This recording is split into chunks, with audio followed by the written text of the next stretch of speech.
Hey there. It's Panthers beat writer Mike Kaye. I'm joined by Alex Zietlow, and this, friends, is another episode of the Processing Blue podcast. If you're a Panthers fan, you've come to the right place. If you came to deliver groceries, I don't know why you would deliver groceries to an audio file, but you can stick around as well. Anyway, I just wanted to see Alex smile. That's what I live for. Anyway, Alex, as you continue to laugh, how are you doing? I'm really good. Mike, you're telling me not to smile so you can concentrate on your intro, and then you intentionally make the silliest joke that you know is going to crack me up, and so I have to be quietly smiling. And when I quietly smile, I start to tear up a little bit. So now you're going to think that I'm cry laughing at a very silly joke, but that's just a machination of I don't even know who controls the tear ducts in the human body, but that's just a machination of my face. Okay, now that I've talked enough, I'm now normal. Put that on the poster for our podcast.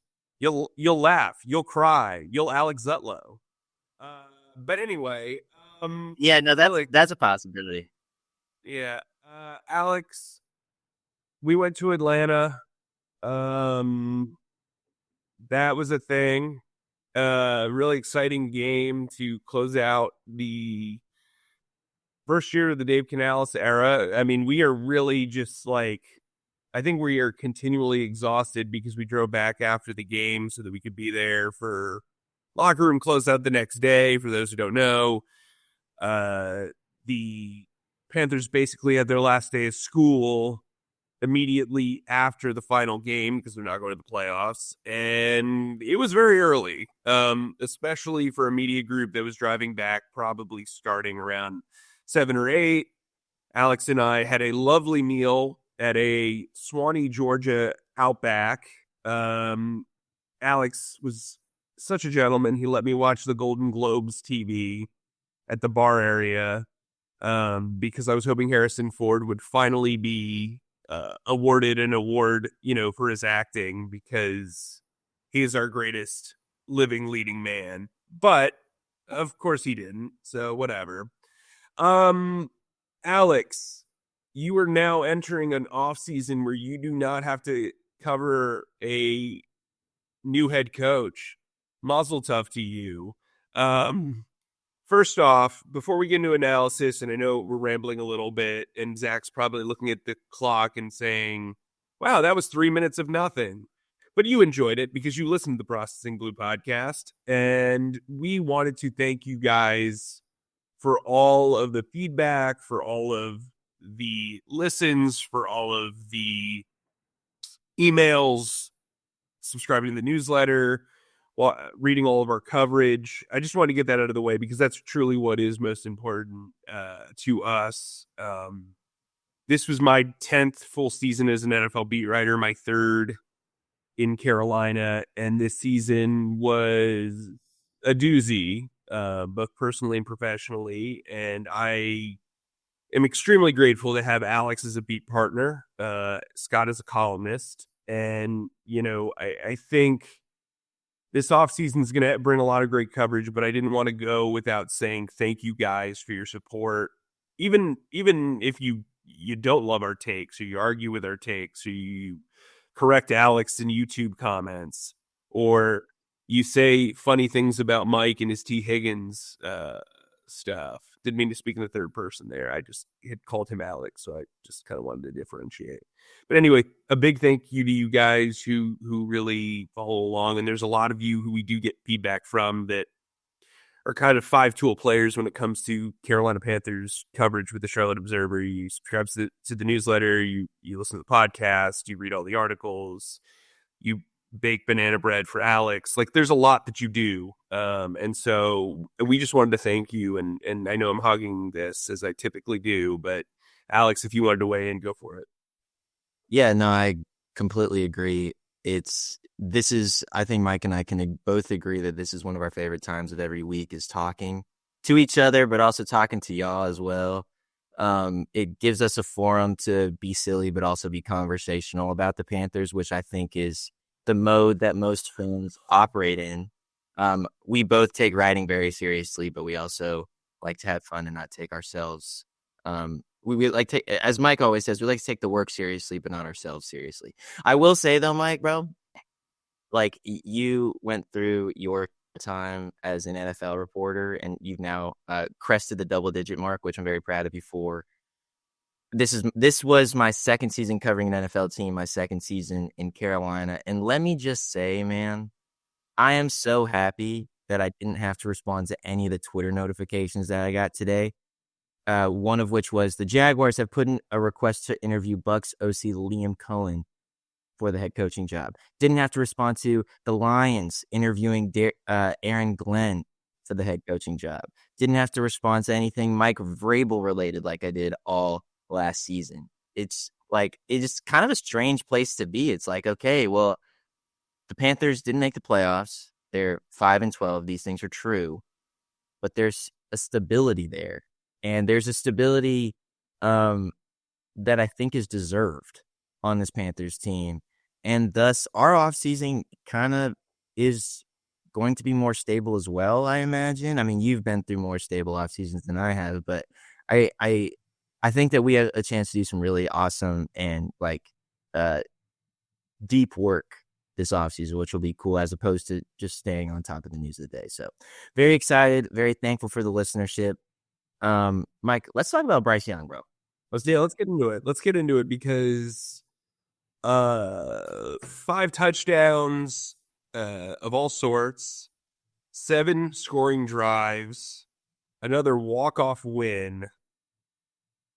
You know, I haven't liked the Carolina Reaper thing because I didn't think it made a lot of sense. I mean, he had won 5 games prior to this one as a starter, so it's kind of hard to be like, well, you know, he's that guy. But I got to tell you, this performance is the absolute home run way to go into the offseason if you're the Panthers front office, if you're Dave Canales, if you're Bryce Young, if you are a member of Bryce Young's family, if you're a member of Bryce Young's entourage, if you are an Alabama fan. Man, by the way, Alabama folks seem to do really well in that Mercedes-Benz Stadium. I tell you. But what I will say is, too, I think Bryce Young's elevation of his play in several facets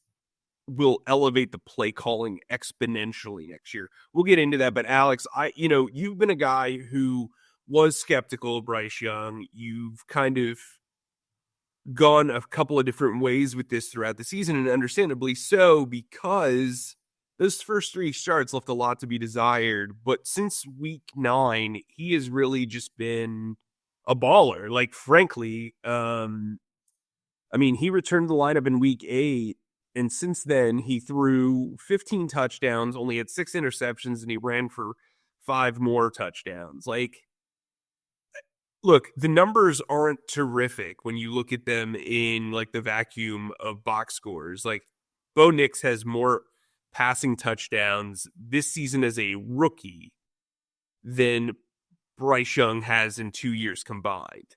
But if you look at the eye test, what do you see? I see a guy who's super confident. I see a guy who is having fun. I see a guy who is getting love from some of the best athletes that have ever called Charlotte home. Cam Newton gave him love. Steph Curry gave him love after that really wild celebration throw to Tommy Tremble. I don't even know how you call that, but he threw the ball and he turned around before Tommy Tremble even caught it, and that could have ended really poorly because Tommy double clutched. I've rewatched that play probably 40 times. We showed a lot of trust there. It was a risk, but also the coolest celebrations require risk. So and you mentioned how I felt about Bryce early on in the season. I had several people text me after this Panthers Falcons game, which was interesting, including some friends, including some family. One guy who is also an Alabama diehard fan as well as a diehard Panthers fan, which is an interesting combination. He summed up the feeling of this fan base toward Bryce Young, I think, perfectly. He said, "I'm ready to be hurt again." In other words, we still don't know if Bryce is the franchise quarterback. He hasn't done enough to say so, but the hopes and dreams that Bryce Young lost from week 1 to week 10 of this year have been restored. He has restored the collective imagination of this Panthers fan base. He's restored the collective imagination, I imagine, of some of his detractors. And while that's dangerous, it's also what makes the sport worth watching. It's what makes the Panthers worth watching. Bryce Young has single-handedly made the Panthers worth watching again, which I think is really cool. I know that you mentioned that the stats haven't necessarily borne that out, but just a couple stats from his final game via PFF, some advanced stats. An 89.3% offensive grade, which is the best on the team. 86.3 passing grade, 71.5 rushing grade, all very good. His average depth of target, 8.6 yards, which is quite good. Another encouraging thing, he was only pressured 6 times against the Falcons, which I found to be that kind of surprised me, given watching the game in person and all these things. But upon retroactively digging through, that does make a lot of sense. And that is really interesting because he can do this when he's not pressured a crap ton. Consider as much deserved praise this offensive line has gotten this year. The pass protection still has been shaky, particularly down the stretch of the season. He was pressured 23 times in week 16 against the Bucs. He was pressured 12 times in week 17, 26 times in week 16, 12 times in week 15, 15 times in week 14, 19 times in week 13, and then 22 times in week 12. That's a lot, no matter who's back there. And so to see that this progress is being made when he has more time in the pocket, when he has more time to be this creative version of a point guard that he was brought in to be, it's just super encouraging. It's awesome. The Panthers fan who thinks I'm ready to be hurt again, you're right. You're spot on. That's exactly how you should be feeling, I think, going into 2025. Mike, does that resonate with you? Yeah, I think that's all well and good. I mean, I think from the perspective of elevating talent, right? I think this was good franchise quarterbacks, great franchise quarterbacks elevate the talent around them. I thought that this was the first game that he truly elevated everyone. I think he got a ton out of Jatavian Sanders. He got a ton out of Tommy Tremble. I think the offensive line improved because he was willing to move with his legs and fire quickly. I think Cade Mays and Chandler Zavala deserve a ton of credit. Chandler Zavala is a guy that I was extremely high on when they drafted him. He had a horrific rookie year in a lot of ways. They put him in at right guard with Robert Hunt being a late scratch, and I thought he played exponentially well. I don't know what the grade is for PFF, but from the eye test, he played very well. Cade Mays has been kind of up and down. I thought he played very well against the Falcons. Taylor Moton came back in the lineup. I thought he played really well. But look, I think Bryce Young is, looking, like you said, like a point guard. Like, I think there's like a Damon Stoudemire-esque motif to him in that he can throw the alley-oop with precision. He can bounce pass. I mean, obviously not bounce pass, but like in the NBA, he can do the equivalent of a bounce pass, which is short yardage throw. Like he is starting to really find himself as a point guard, if you want to use that analogy. Like I do see there's some swag that's starting to develop. He is undersized, but like he's got dog to him. You're seeing it. We didn't see that in week 8 against Denver. We didn't see that in week 1 or week 2. We didn't see that last year. His personality is starting to come out. It's almost like they benched him. He got to take a breath and say, okay, it's not about the first overall pick anymore. That's done. That mission has been aborted, right? Now it's just about proving you're a starter. And I said that initially when he came back in the line. It does feel like, okay, cool, the draft pedigree, whatever, like that's done. Like, it's kind of like dead money. When fans complain about dead money, a lot of them don't realize it's spent money. Like it's your sunk cost, right? Cool. You got to move past that. He's never going to be worth probably what they traded for him from like a pure numbers thing. At this point, if you were him and you were Dave Canales and you were Dan Morgan, who don't have your name ultimately stamped on that trade, like, who cares? Like, the ownership should care. The fan base probably should care. There is a level of accountability to be held. Don't get me wrong. But I'm saying from those three guys specifically, like, it's about proving that Bryce can be the guy. It's not about proving them right about a trade because, frankly, I don't know if that's ever going to happen, right?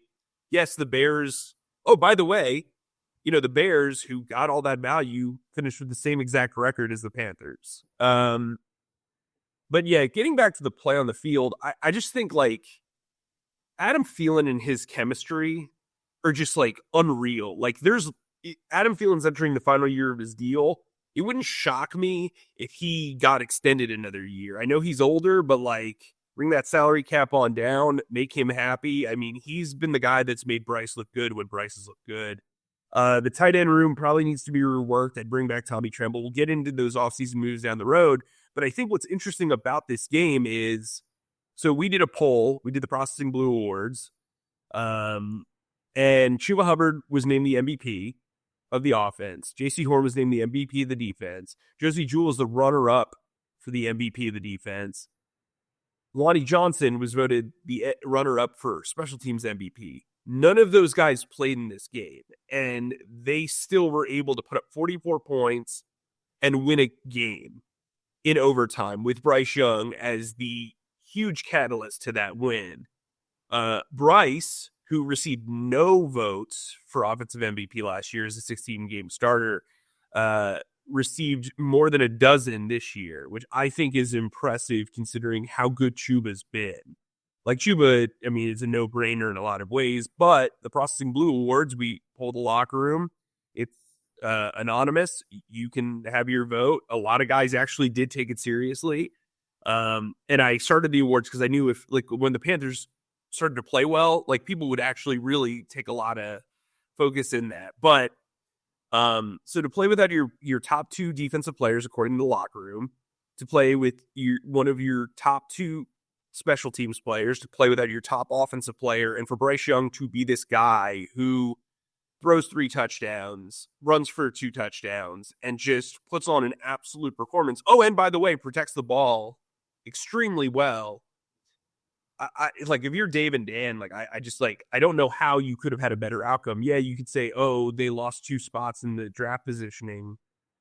I mean, figuring out if you have the starting quarterback is exponentially more important. And so I think that's worth knowing. Dave Canales and Dan Morgan have already come out and said that he's going to be the starter next year, as he should. I think knowing who your quarterback is will help them a lot in the offseason. But something we learned also on Monday is that Ejiro Evero, the defensive coordinator, and his much maligned scheme will be retained. You and I have both been pretty consistent in our coverage of it. Neither one of us has said that they should fire Evero. We've both kind of mused about him potentially wanting out, or maybe a mutual parting of the ways. But it looks like they're all in on EJ. And look, I think we both think that Evero is a good defensive coach, a smart defensive mind, a good coordinator. But Dan Morgan kind of fell on his sword yesterday and was like, yeah, the talent's not up to par. We need better talent. What's your whole take on him returning? I'm going to continue saying what I've said all season, and that I don't think Ejiro Evero is the problem. I really don't think he is. The question of personnel versus scheme is an interesting one. There is stuff to be said about Evero not being necessarily able to adjust to the personnel around him when it comes to having, or when it comes to putting on a competent defense. And let's be clear, the defense was not competent by the end of the year. I asked Dave Canales after the game on Sunday, I asked him, it's a joyful locker room in there. It's obviously it's great to punctuate a season with a win, but you guys still gave up the most amount of points in NFL history with with that 534 total, giving up 38 points in the final game. And so I was wondering how he absorbed that news. And Dave, like it, in an interesting show of humor, was like, "Hey, if you're gonna be the worst, be the best worst." And I was like, "Okay, Ricky Bobby." But I think that answer kind of elucidates this idea that the coaching staff has of the defense is like they're working hard. These are the tools in the tool shed. I mean, when you're working with inside linebackers who are respectively 5th and 6th on the depth chart, when you're working with a defensive backfield that will need substantial restructuring next year, when like a lot of the guys that Evero brought in this year that have worked with him previously didn't exactly work out. When J.C. Horn, your sole Pro Bowler, isn't playing, I mean, it's hard to like make a lot of use of that. You talked to Shaq Thompson yesterday, who was obviously a guy that a lot of people want to hear from because he's such a longtime Panther and a free agent this come March. And we asked him about what he thought of the scheme, and he was just like, put ballers in any scheme and the defense will be good. We just need ballers. And that's not, and he wasn't necessarily, like diminishing the hard work of his teammates. He was just being real. And that's where I am with it. I said last week, I thought Evero was basically bringing like dull butter knives to a steak eating contest, right? Like, yeah, you could probably cut some steak, but like it's going to take you a while and it's not going to be a fun time. And I think I think it was noble for Dan to acknowledge that this depth chart on defense was paper thin. We all knew it. We all talked about it in the offseason. I do think that there is an evaluation issue from the defensive staff. I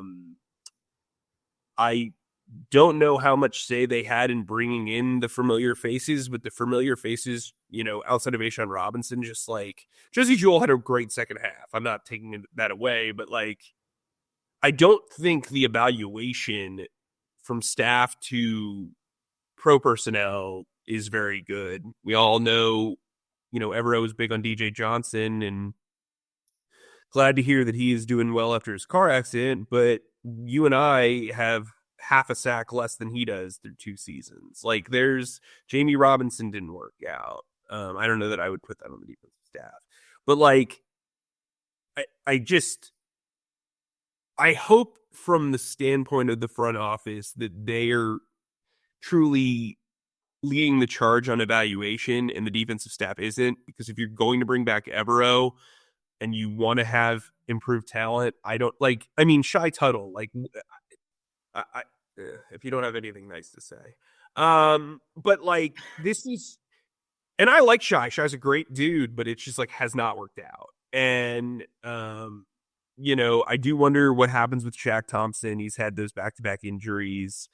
I've seen some people muse that maybe he comes back for the minimum. If I'm Shaq, I wouldn't do that just to, play on a field that I've complained about multiple times, to have a diminished role. I understand closing out your career with the same team would be great, but like, I actually think he will get some interest because he does have some connections to people that are interviewing in the league. If Ron Rivera ends up somewhere as a defensive coordinator, Steve Wilkes, maybe that's an opportunity for him. I could see him going to Washington too. I think he'd be a great fit for Dan Quinn's defense. I just think they need to revamp everything. That safety group was abysmal. And I think they're fine at cornerback if they bring back Mike Jackson, which I'm under the impression both sides want to get something done. I think outside linebacker, they need to upgrade. Like, Clowney is like a really interesting guy, and his response about Evero yesterday was kind of interesting, where he was just kind of like, yeah, I mean, it's fine. You know what I mean? Like, it was not a rousing endorsement either one way or another. But they need to get better bodies up front. I mean, we'll talk about that and preview that in upcoming free agency shows and in articles and all that stuff. I mean, I think they really need to look at playoff rosters throughout this postseason to kind of upgrade the defense. I think, Philly in particular has two guys that I think should be the top of their list, Josh Sweat and Milton Williams. These guys are phenomenal, ascending front seven players that make a lot of sense. But moving on from that, talking about free agency, let's go through the pending free agent list. And here's what I want to do. We won't provide a lot of commentary. We will go down. I've already predicted what I think will happen. You can find that on our website. Shaq Thompson, Tommy Tremble among 21 Panthers to hit open market. I'm going to go through each guy, and we're going to each say, resign, let walk, okay? Let's start. Austin Corbett. I'm going to say resign. What are you going to say? Resign on a short-term deal. That's kind of what he indicated yesterday. Yeah, he, just to give some clarity, he's coming off multiple surgeries. But I think if you were to re-sign him, and then re-sign Cade Mays as a restricted free agent, the combination of those two guys would be cheaper than re-signing Brady Christensen to start at center. Let's get into that. Okay, so Brady Christensen, I'm going to say he's going to walk because he's going to get a certified starting job and a pretty decent contract. What are you going to say? Yeah, bad radio, but I agree. He is deserving of a starting job based on how he's played the past 2 years. And although he loves it in Carolina, although he loves players, his teammates, he's going to go. Andy Dalton. Stays. Yeah, same. No need for commentary there. Xavier Woods, I'm going to say let's walk. Xavier's an interesting one. I'm going to say that they keep him purely because the safety room is so bare bones. You're probably going to see Nick Scott leave. You're probably going to see diminished roles for Nick Scott and Jordan Fuller. Fuller was a healthy scratch at the end of the season, even though he was an Evero guy who got brought in. So I think he needs some stability in that safety room, and I think Xavier Woods stays. Shaq Thompson, I'm going to get a lot of criticism for this, but I'm going to say let walk, mainly because I think he's going to have a better market than expected. But I also think the Panthers need to get younger at linebacker. I think this is a new era, and you can't just, this is going to sound hypocritical for my answers later, but you can't just cling to in guys who are, over 30 and have had multiple injuries. I just kind of think that that's a recipe for disaster. I think Shaq's an incredible leader, a really good locker room guy, a very good dude. I think he's played exponentially well for this franchise. But I also think at some point you have to say you need a fresh start. You need to kind of get past this. What are you going to say? My heart says that he should stay and that they should find a way to make him one of the few NFL guys who spends his entire career with one team. But my head says he's going to head elsewhere because of everything you said. And you entered this season with the idea that this could be his last year in Carolina. And so I agree. I think he leaves. Mike Jackson. Stays. Yeah, I'm going to go with that too. Man, that trade, it's turned out pretty well. Jordan Fuller heads elsewhere. Yes, I agree. Like I said earlier, he was a healthy scratch earlier this season. They need to just revamp the safety room. He's going to leave. Sam Franklin, I would say let him test the market, but he could come back similar to what he did this year. This is an interesting one. He's really made his money as a special teams ace, and he is a captain after all. But at the same time, he's part of this safety room that was underwhelming this year. I say that he leaves. Okay. Johnny Hekker, I'm going to say returns on a 1-year deal. What you got? Same here. He'll return. Eddy Piñeiro, I'm going to say let walk. I think Eddy's going to have more lucrative opportunities elsewhere. I think the last 6 or so games were kind of rough. I also think his injury history might scare off a team that is going to spend a lot of money on defense. And frankly, I don't think the organization's outlook is to sign kickers for big money. What do you got? I agree. I spoke to Eddy in the locker room yesterday, and he was honest, and he said that he talked to the coaching staff, and they said that they're unsure of what they want to do with him, and that there will be a couple of that he's going to take a couple weeks off, and that they'll let him know what they are thinking in a couple weeks. And if you don't have good conversations from your exit interviews, that typically means that you don't return. Now, something could change. The free agent market is an unpredictable one, but I think ultimately we have seen Eddy Piñeiro's last kick as a Carolina Panther. And yeah, that's that. He's had a roller coaster season, but that's that. Tommy Tremble, I'm going to say returns on a 1-year deal just to kind of improve his market. I thought he really kind of stepped up the last, 6 or so games, and I think he is in a really good spot to have a very good year next year. The tight end room is basically all free agents and Jatavian Sanders. So, yeah. What do you say? I agree. I think he stays on a 1-year deal. Excuse me. Ian Thomas, I'm going to say heads elsewhere. Yep, he's gone. Nick Scott, I think that he's going to re-sign now that Evero's back to kind of just be like a special teams mainstay. They really like him on that side of the in that phase. Being a fifth safety when you have veteran experience makes a lot of sense. What are you going to say? You might have changed my mind. I was going to say head elsewhere, but you flipped me on that one. Let's say he resigns. David Moore, who honestly, was a pleasant surprise here. The familiarity with Dave Canales. I think they keep 6 wide receivers next year, and I think he's one of them. I think he's actually a casualty of the team investing in wide receivers in the free agent market and in the draft. I think he's gone. Lonnie Johnson, special team standout. I'm going to say he only resigns if Franklin and or Scott don't return. Okay. I'm going to say he returns because I think Franklin or Scott don't return. Cam Gill, I'm going to say heads elsewhere. I don't think, Yep, heads elsewhere.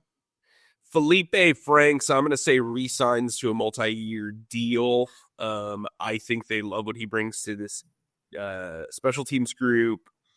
They gave him an attaboy target on Sunday. I think he's back. What do you got? I think he's back, but on a short-term deal. I don't think that they're going to devote any long-term resources to a special teams ace, but he'll come back. Caleb Farley, I probably would let him walk, but I wouldn't begrudge them for bringing him back on a 1-year deal to compete for a job.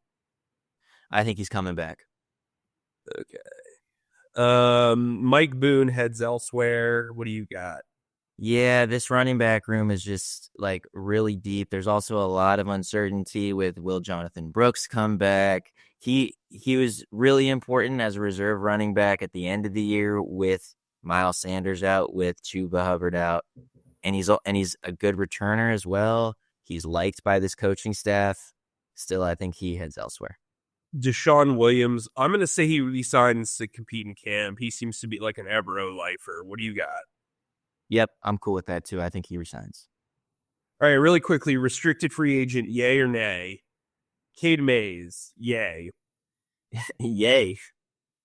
Raheem Blackshear, I'm going to say nay. I agree. As much as Raheem has gotten a lot of buzz from his Pro Bowl top 10 voting, I think he's gone. Devin Tompkins, I'm going to say nay. I'm going to say yay. I'm going to say yay. Stretch for basically every game down the stretch. But like he has his history with Dave, and I don't know. I don't know. Bayless Jones Jr., I'm going to say nay. I'll say nay as well. Dan Chisna, I'm going to say returns without a restricted tender, but competes for a job. Yep, I'm cool with that too. And then the exclusive rights free agent, LeBron Ray, he's going to be back. He can only negotiate with this team. I mean, they started him enough that it's clear they like him. I agree. Okay, so you have a lot of guys being brought back, a lot more than I do, I think. I just think like it's easy for a fan base to be like, oh, we like this guy's story and we want him back. I just think this team, for the sake of winning, needs to start retooling and having some serious conversations. Obviously, they're going to have conversations about Miles Sanders. I think he only returns on a pay cut, but I'm not sure he's going to want to take one. I mean, as much as Miles has struggled, I do think the Panthers have kind of put him in that position to struggle in a lot of ways. And I could see him wanting a fresh start.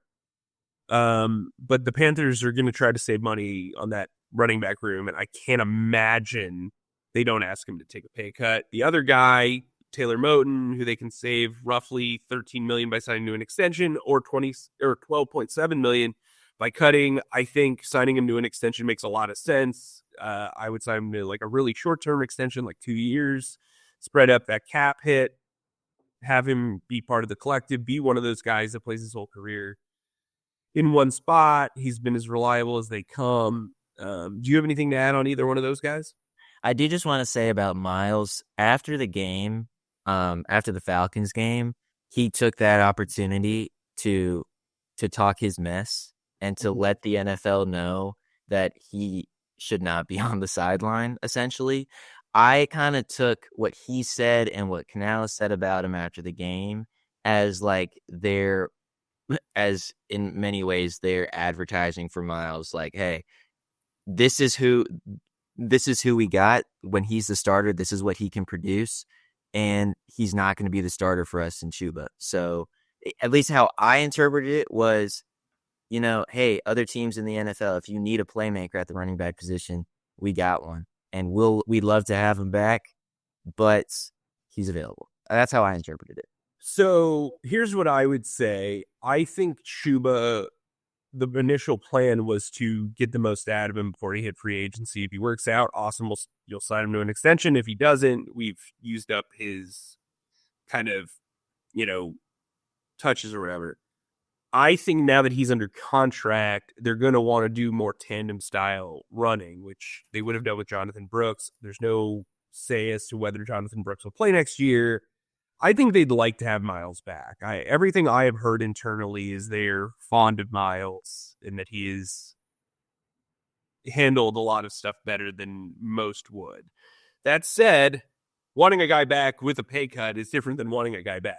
So I think you're onto something there. I do think, maybe it's if he's willing to be traded and take a pay cut somewhere else, maybe that's what's worked out. But that one bears watching. Guys, I know we went a little bit longer than we normally do, but that's also because we are going to have sporadic off-season podcasts. We're not going to be weekly anymore. We'll do stuff for coverage if we go to events like the Combine, some of the college all-star games, the owners' meetings, stuff like that. But we'll also preview free agency and the draft. We'll have you covered with the draft. I'm working on something that I'd kind of like to do from a draft perspective. If Zach is game, I know Alex is game, basically, because if I say, let's do this, he's like, yeah, that kind of makes sense. But with that said, again, I just wanted to emphasize, like, we really appreciated you guys sticking with us. This podcast to become a labor of love. I know last year it was kind of all over the place with multiple hosts, but Alex and I have really bought into this and have really enjoyed this. We enjoy spending time with each other. We enjoy spending time with you. I think the ultimate goal and win of this podcast is Alex actually watched Tombstone, which I think we all take as a huge moral victory, including Zach, who needs to rewatch it soon because it'll make his life better and your lives better. I hope. Actually, you know what? If you hadn't watched Tombstone before we had this discussion, leave a comment in the comments section and let us know if you watched it because of this podcast. And if you did, maybe you'll get a shout out down the road. But Anyway, thank you guys for joining us. Alex, send us home. Mike, before I send home, I know I do this every week. We forgot a huge free agent. Come on. Oh, okay. Oh, yes, we did. And I was going to do it as a bit, and then I totally forgot about it. Okay. Your bit. All right. Thank you for saving me there, Alex. Jeffrey Richard Jansen, the alternate mascot for the Carolina Panthers, J.J. Jansen, is once again a free agent. They say some heroes wear helmets, or maybe they don't. I don't know, but he certainly wears a helmet. I think there's no other answer than, you bring back J.J. Jansen. I mean, if you're weighing bringing back Shaq Thompson to end his career somewhere, I think J.J. Jansen, who has played 260 games for this franchise, has been a historian for this franchise, has created a great segment in Cart Talk that is probably the most watchable thing on Panthers owned products. I think you gotta go with a yay for JJ. What do you say? I agree. He's played in 260 games, as you said. That means, yes, which is what you said. That means that if he plays another 17 next year, he will have 277, which will put That's math. Which will put it. Okay, I'm doing the math while I talk, man. Just give me a break. That'll put him in the top 26 of all-time NFL games played. And then if he plays another 17 after that, he will be, he'll be close to the top 10. He won't be quite the top 10. So I think that he still wants to play. I think that record means something to him. And I think the Panthers would be silly not to have him return. That would mean that 2 of the 3 specialists return if we are right about JJ and Johnny, which will we are right. It's just a matter of whether they are going to do that, to be honest with you. Yeah, that's very fair. Any closing remarks about your guy JJ Jansen, or should I send us home? Did you know that he owns the Checker? He's a partial owner of the Checkers. That's, he's not just his long snapper. Here's what I'll say.